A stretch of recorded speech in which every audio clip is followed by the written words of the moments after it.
So mga ka-on-fit, nandito ngayon tayo sa Glorieta sa Foot Locker para makakuha ng exclusive release ng Kobe 3 Halo. So guys, maaga tayong pumunta dito sa Foot Locker para siguradong makakuha tayo ng pair na to.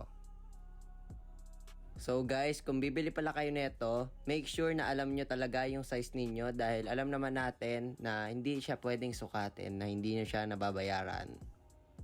So mga ka-on-fit, hoping ako dito na magkasya yung pinili kong size sa paa ko.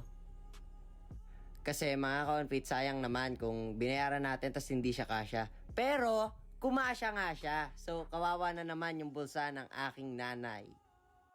Mga ka-on-fit, sinusukat na natin siya, finifeel na natin siya.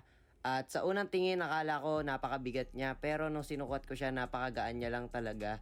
At first time ko pa lang magkaroon ng sapatos na triple white at napakaangas niya sa mata. So mga ka-on-fit, ito pala yung una kong Kobe na high cut. Kala ko talaga hindi siya babagay sa akin. Pero bagay pala siya sa mga katulad kong big man at big footer.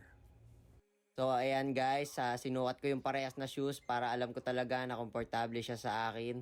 At kitang kita naman, nagsusukat pa lang ako, bagay na bagay siya sa akin. So yan guys, abangan nyo na, tatayo ako dyan kasi sinukat ko na yung dalawang sapatos. At yun, tumayo na ako, napaka-pogi talaga nung sapatos, pero yung may gamit, hindi.